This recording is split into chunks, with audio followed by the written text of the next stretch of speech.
Oh, hey there.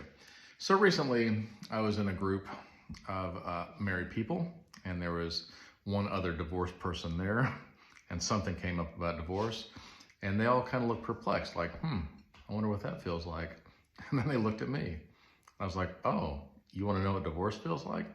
Let me tell you. It feels like a dumpster got laid on your chest. It feels like you can't lift your head up to fake a smile. It feels like all of your air just got sucked out of you, like you got punched in the gut again and again. It feels like everything that you believed in is now uncertain. It feels like you didn't have a backup plan, and it turns out you needed one.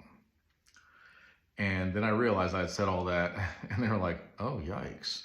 And I looked at the one other person that had also been divorced, and she just kind of had this blank look, and I was like, I mean, am I wrong? And she goes, no, I've never heard anybody say it like, it's like you're reading my diary. And I was like, yeah, that's what it feels like. Now you know.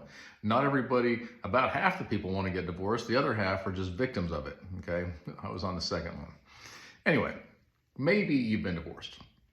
Maybe you're going through some tragedy. Maybe you've lost a loved one. Maybe you're just depressed. Maybe you can't kick something that you feel like you should have been able to kick a long time ago, and this weighs on you, and you feel like, I am not good enough. Maybe your whole life people have told you that you're not good enough. Maybe they've said you're ugly and stupid and, a waste of breath and a lot of other bad things, right? Maybe that's all true. And this weighs heavily on you. This is like chains on you. You're just like walking around with all this weight on you, right?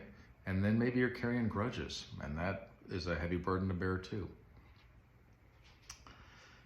Jesus says, come to me, you who are heavy laden, and I will give you rest, because my burden is easy and my yoke is light.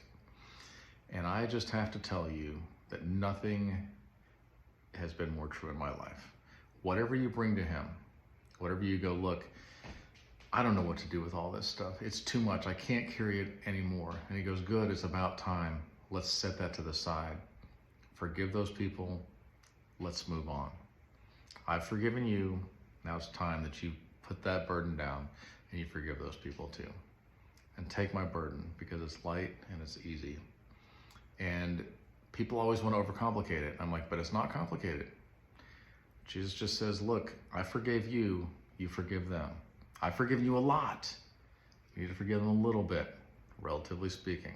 I realize that people do horrible things to each other, things that you would think are unforgivable. And yet we have done horrible things, and Jesus has forgiven us and set the example, and we need to do that too. I cannot emphasize enough how important it is to forgive people, especially the ones that have done you really dirty. Now, this does not mean that you take your ex back, okay? This doesn't mean you go back to the job where they're abusive or whatever in the world. This means that you forgive them and you make peace. Love you guys.